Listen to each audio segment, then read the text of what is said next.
Bueno, aquí vamos a ver cómo configurar una conexión con Microsoft SQL Server dentro de Servoy. Hay un par de drivers que se pueden usar para conectarse con SQL Server en Servoy.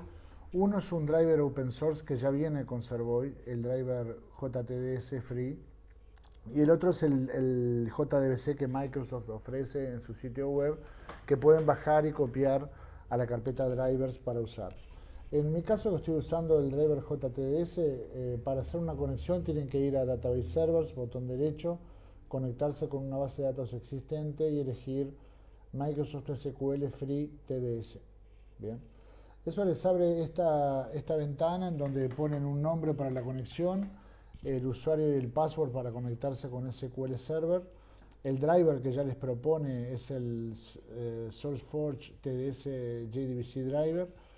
Y la URL de conexión es este string que va aquí, en donde va básicamente JDBC, que es el tipo de conexión, el driver JTDS, SQL Server, el tipo de base de datos, el servidor donde está corriendo el SQL Server, dos puntos y el puerto, TCP/IP donde está corriendo, el nombre de la base de datos y en mi caso, como es un SQL Server Express 2008 Release 2, el instance name va igual SQL Express. Es importante que sepan cuál es el puerto donde está corriendo SQL Server. Por ejemplo, el puerto por default que maneja la documentación es otro.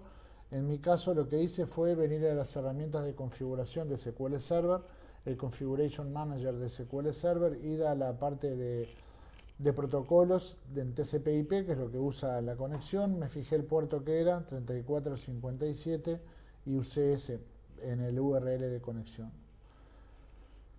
Salvan los cambios con control S para guardar la conexión. Si funciona, inmediatamente van a tener la conexión aquí, le van a poder hacer clic y ver las tablas. Si no les va a dar algún problema y es porque escribieron mal algo en la URL.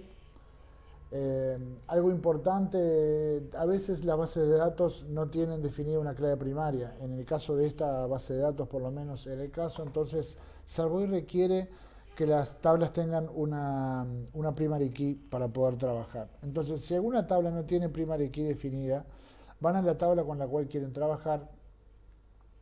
En este caso, contact 1, van a las columnas, ¿verdad?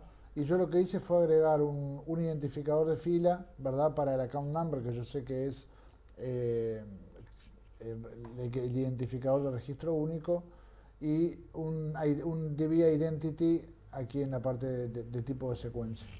Con eso grabé los cambios y luego hice un formulario incluyendo algunas columnas de esa tabla y bueno, vamos a correrlo ahora con el cliente Smart. Y ahí está corriendo y están los datos de SQL Server.